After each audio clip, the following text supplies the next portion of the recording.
Hello SSC, আশা করি আমরা সকলে ভালো আছি। আজকে আমরা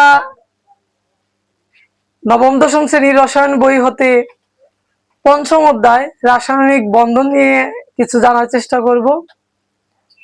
আজকে আমাদের আলোচ্য বিষয় হলো যোজ্যতা ইলেকট্রন, যোজনী বা যোজ্যতা, তারপর হচ্ছে যৌগমূলক। এগুলো সম্পর্কে আমরা কিঞ্চিৎ জানার চেষ্টা করব, শেষ পর্যন্ত আমাদের সাথে থাকবেন। তো এই যে রসায়ন বইয়ের খুবই একটা গুরুত্বপূর্ণ অধ্যায় হচ্ছে রাসায়নিক বন্ধন। কেন গুরুত্বপূর্ণ অধ্যায়?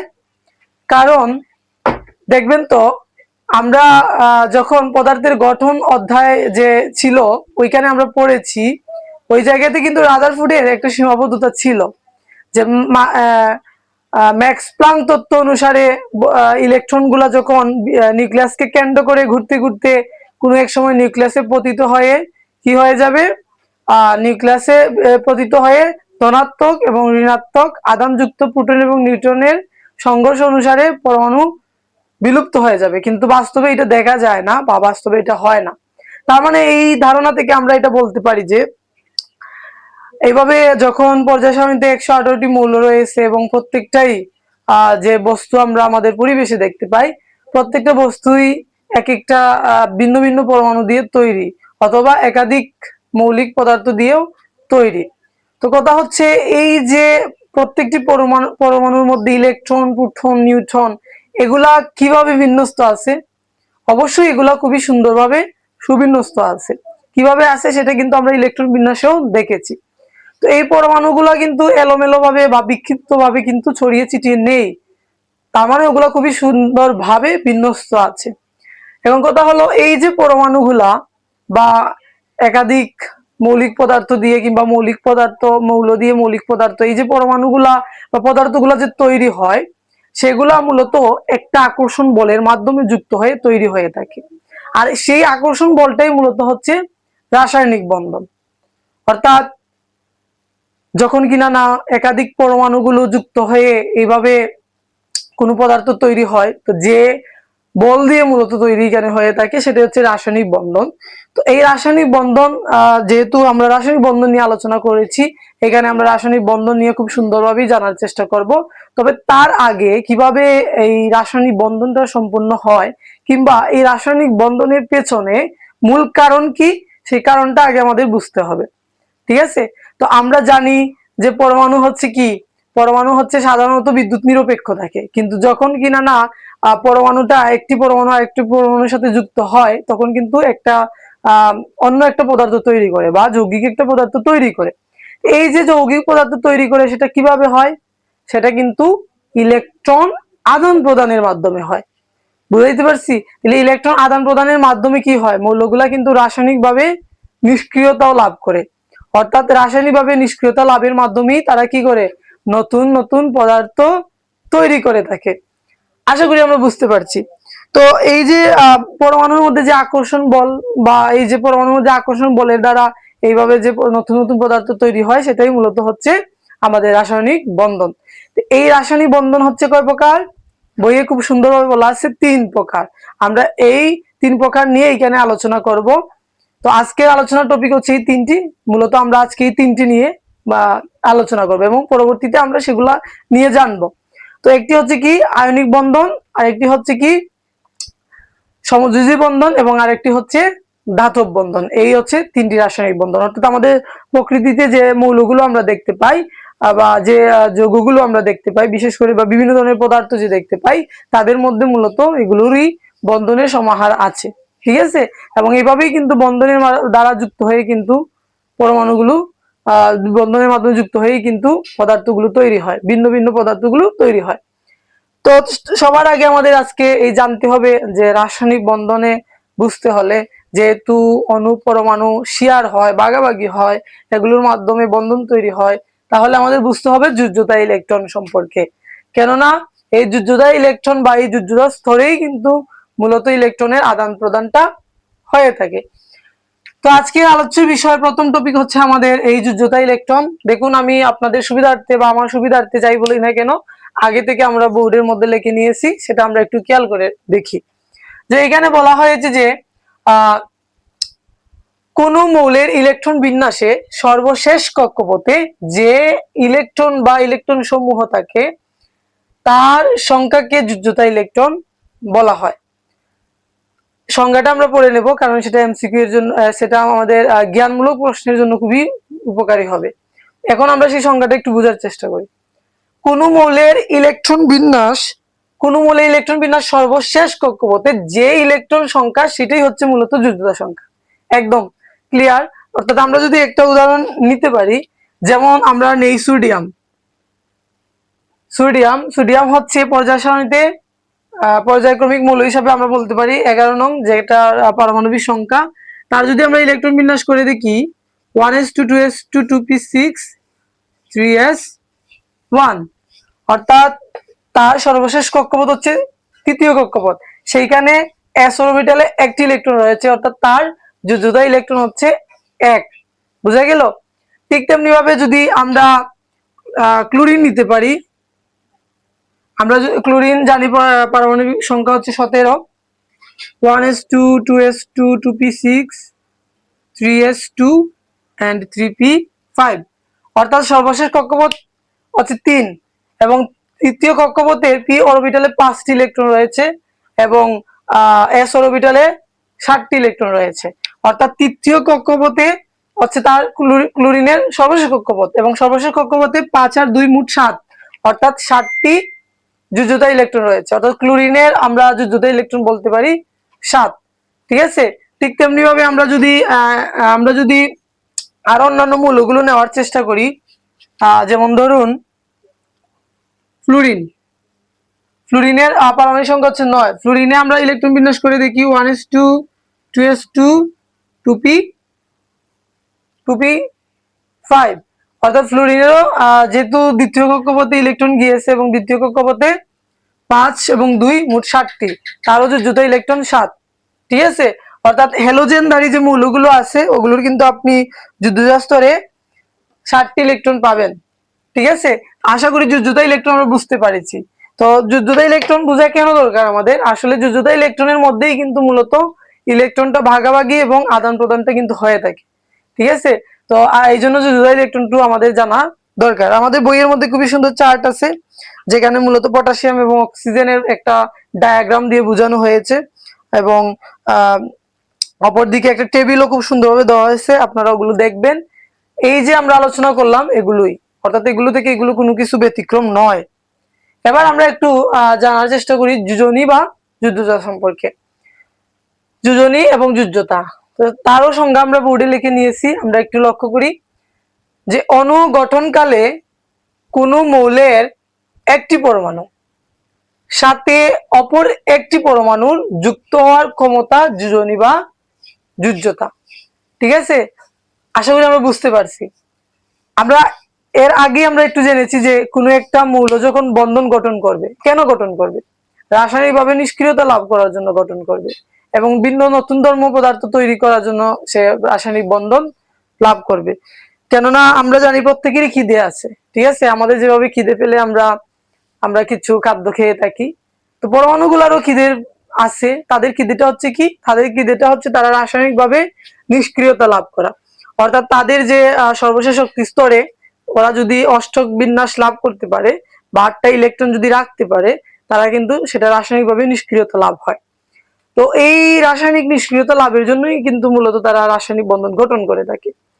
তো এখানে পূর্বশর্ত কি? পূর্বশর্ত হচ্ছে তাদের যোজ্যতা ইলেকট্রন। অর্থাৎ এই যোজ্যতা স্তরেই সে বোঝা যায় যে সে কতটি ইলেকট্রন গ্রহণ বা আদান প্রদান করতে পারে সেই বিষয়টি। তো আমরা যোজ্যতা ইলেকট্রন বুঝে নিলাম, আমরা যোজনীর সংজ্ঞাটাও জেনে নিলাম। তার মানে বোঝা গেছে যখন কিনা না একটা অনুগঠন হবে অর্থাৎ একাধিক পরমাণু যুক্ত হয়ে যখন কিনা না একটা অনুগঠন হবে, তখন যেহেতু একাধিক বলছে তার মানে একের অধিক থাকতে পারে। তো ধরে নিন এটা একটা অণু এবং এটা একটা অণু। এই অণুগুলোর মধ্যে বলছে যে মৌল গঠন যখন এই দুটি কোন মৌল, এটা একটা মৌল এটা একটা মৌল, এবং এই মৌলগুলোর পরমাণুর সাথে অপর একটি পরমাণু যুক্ত হওয়ার যে ক্ষমতা, সেটাকেই বলছে যোজ্যতা। এবং কিভাবে যুক্ত হবে আমরা তার একটা সিম্পল একটা উদাহরণ নিয়ে দেখি। তো প্রথমেই আমরা হাইড্রোক্লোরিক অ্যাসিড বা HCl যেটা আছে, হাইড্রোজেন এবং ক্লোরিন আছে যার মধ্যে, অর্থাৎ এইখানে হাইড্রোজেন হচ্ছে একটি মৌল এবং ক্লোরিন হচ্ছে একটি মৌল। তো এই যে হাইড্রোজেন এবং ক্লোরিন তাদের মধ্যে দিয়ে যে গঠিত যৌগ অর্থাৎ হাইড্রোক্লোরিক, এই হাইড্রোক্লোরিক যে গঠিত যৌগ তার দিকে যদি আমরা একটু লক্ষ্য করি, এই জায়গাতে হাইড্রোজেনের পারমাণবিক সংখ্যা হচ্ছে 1 অর্থাৎ 1s1। আবার ক্লোরিনের যদি আমরা দেখে থাকি, ক্লোরিনের হচ্ছে পারমাণবিক সংখ্যা হচ্ছে 17 অর্থাৎ 1s2 2s2 2p6 3s2 3p5। তো তার যোজ্যতা ইলেকট্রন কত 7, আর এদিকে তার যোজ্যতা ইলেকট্রন কত 1।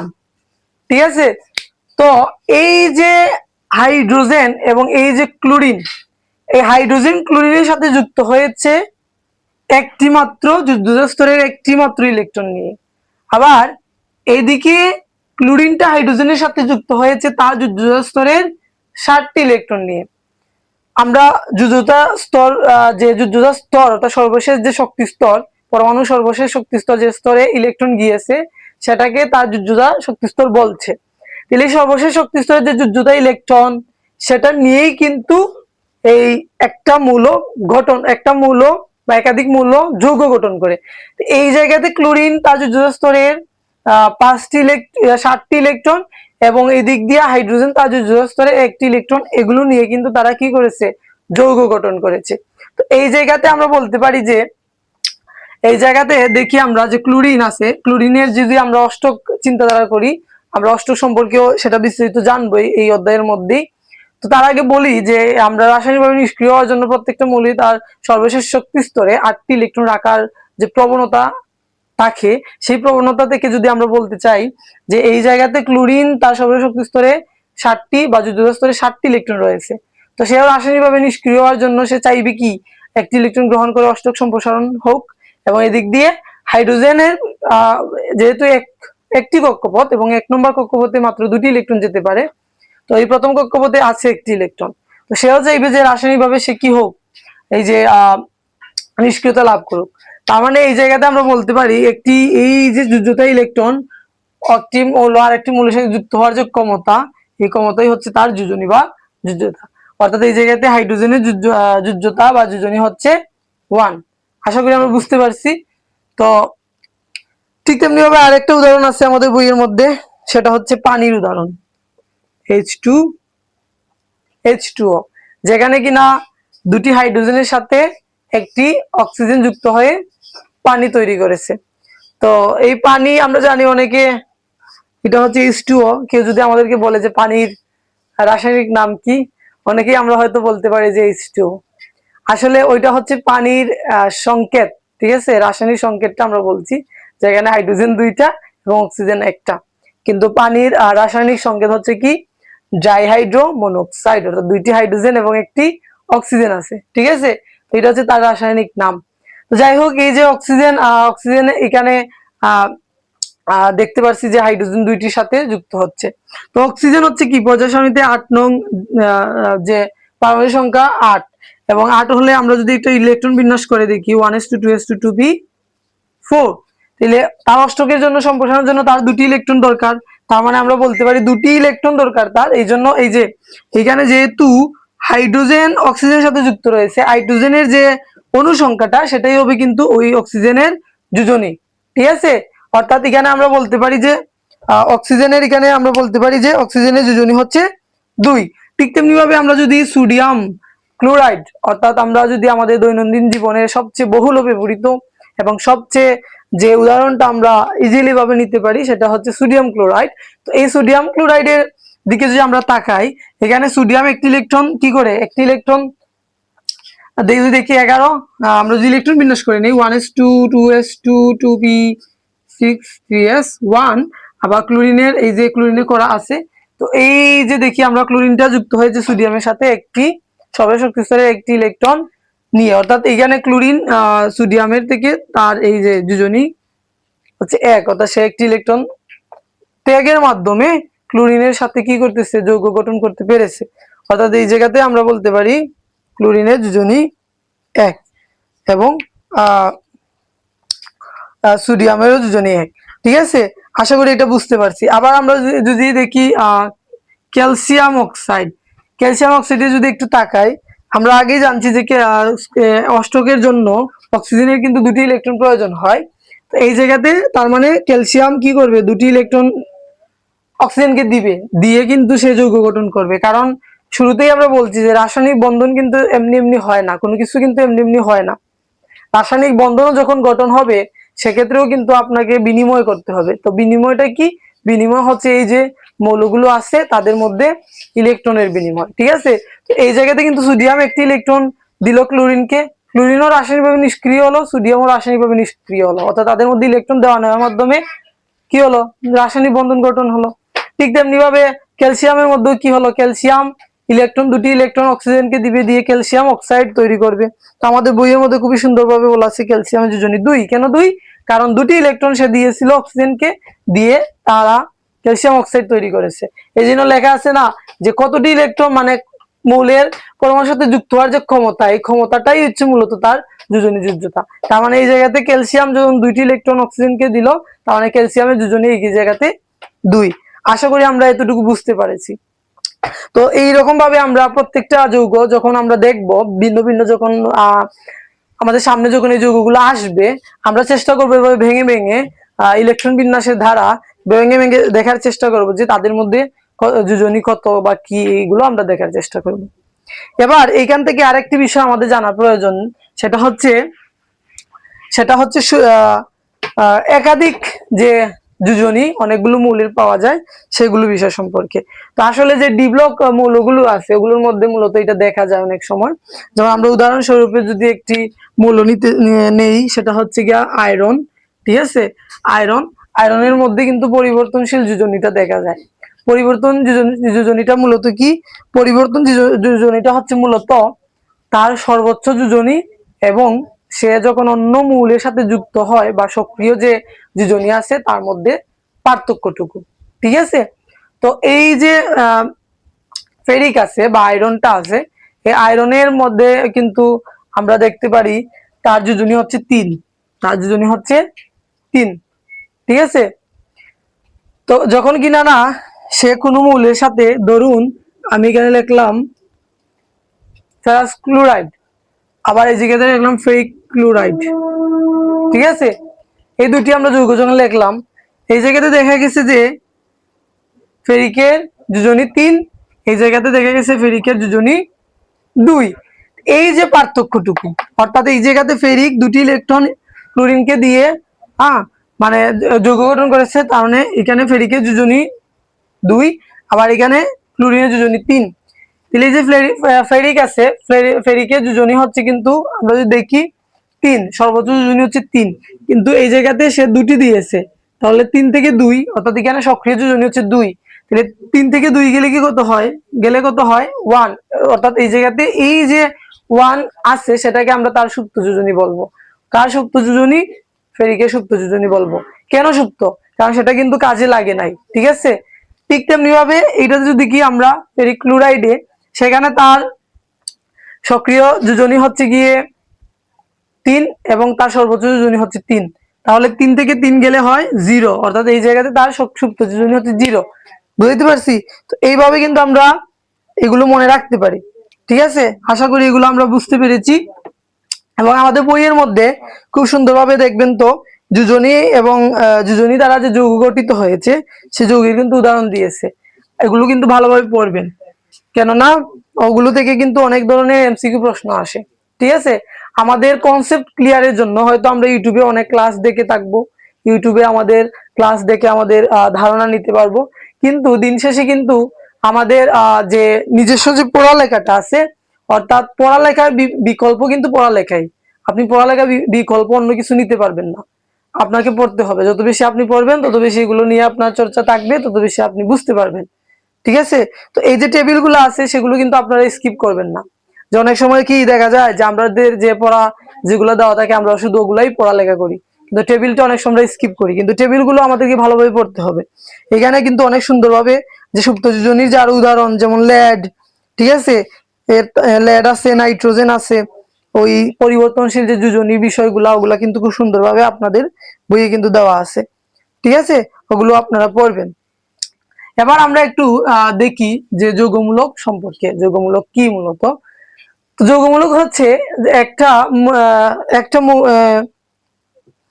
কতিপয় কিছু পরমাণু আছে, ঠিক আছে, ধনাত্মক এবং ঋণাত্মক আধানযুক্ত পরমাণু আছে, যে ধনাত্মক ও ঋণাত্মক আধান পরমাণু যুক্ত হয়ে একটা আয়ন তৈরি করে, ঠিক আছে, সেটা কি আমরা যৌগমূলক বলতেছি। ওইটা কিন্তু আপনারা শিখে রাখবেন সংজ্ঞাটা, ওইটা কিন্তু আমাদের জ্ঞানমূলকের জন্য খুবই কাজে দিবে, ঠিক আছে। জ্ঞানমূলকের জন্য প্রায় সময়ই যৌগমূলক কাকে বলে এইটা আসে, কিংবা এমসিকিউ আসে যে নিচের কোনটি যৌগমূলক, এইভাবে কিন্তু আমাদের প্রশ্ন আসতে পারে। তো এই সংজ্ঞাটা আপনারা বই থেকে খুব সুন্দরভাবে পড়ে নেবেন। যে বইয়ে বলা আছে কি, যে কতিপয় একাধিক মৌলের কতিপয় পরমাণু বা আয়ন পরস্পরের সাথে মিলিত হয়ে ধনাত্মক বা ঋণাত্মক আধান বিশিষ্ট এক পরমাণুগুচ্ছ তৈরি করে এবং এটি একটি মৌলের আয়নের ন্যায় আচরণ করে এ ধরনের পরমাণুগুচ্ছকে যৌগমূলক বলা হয়, ঠিক আছে। তো আমরা একটা উদাহরণ দেখি, যেমন আমাদের এখানে বলা, সর্বপ্রথম আমরা অ্যামোনিয়াটার উদাহরণ নিতে পারি, ঠিক আছে। এই যে আমরা অ্যামোনিয়া নিলাম, অ্যামোনিয়া, হ্যাঁ, তো এই জায়গাতে যে অ্যামোনিয়ার সাথে একটা হাইড্রোজেন যুক্ত হয়ে অ্যামোনিয়াম আয়ন তৈরি হয়েছে। এই জায়গাতে একটা হাইড্রোজেন পরমাণু যুক্ত হয়েছে কার সাথে? অ্যামোনিয়ার সাথে, এবং অ্যামোনিয়াম তৈরি করেছে, ঠিক আছে। তো এই যে আমরা এইদিকে একটু লক্ষ্য করি, এই জায়গাতে যদি আমরা দেখি যে নাইট্রোজেনের পারমাণবিক সংখ্যা হচ্ছে 7, 1s2 2s2 2p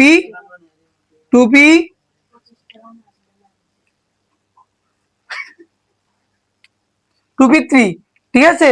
তো আমরা এটা দেখতে পেলাম। তো এইখানে তখন কি হলো, দেখা যায় যে হাইড্রোজেন কয়টা যুক্ত হলো? 4টা। তাহলে 4টা হাইড্রোজেন যখন যুক্ত হলো, এইটার সর্বশেষ শক্তি স্তরে আছে কত? সর্বশেষ শক্তি স্তরে হচ্ছে 2, এবং সর্বশেষ শক্তি স্তরে ইলেকট্রন সংখ্যা হচ্ছে 5টি। তার মানে অষ্টকের জন্য তার 3টি লাগে। তো হাইড্রোজেন যদি 3টি থাকে, তাহলে একটা হাইড্রোজেন কিন্তু আমাদের এক্সট্রা আছে, ঠিক আছে। তো এই জায়গাতে কিন্তু আয়ন হিসাবে আমরা অ্যামোনিয়াম আয়নকে পেলাম। আবার যদি আমরা কার্বনেটকে দেখে থাকি, CO3 ঠিক আছে। তো এই জায়গাতে কার্বনিয়ামে যদি দেখি, আমরা আধান সংখ্যা পেলাম -2, ঠিক আছে। আধান সংখ্যা কি? আধান সংখ্যা যখন একটা মৌলের যে যোজনী গুলো আছে, এই যোজনী সংখ্যা গুলা যখন আমরা প্লাস মাইনাস দিয়ে সূচিত করব, তখন সেটা আমরা আধান সংখ্যা হিসেবে পেয়ে থাকি। তো এই জায়গা থেকে যে কার্বনিয়ামটা আছে, এই কার্বনিয়াম আয়নের মধ্যে বা যৌগমূলকের মধ্যে আমরা যদি দেখতে পাই অক্সিজেন এবং কি কার্বন, এই দুইটি মিলিয়ে কিন্তু আমাদের যৌগমূলকটা তৈরি হয়েছে।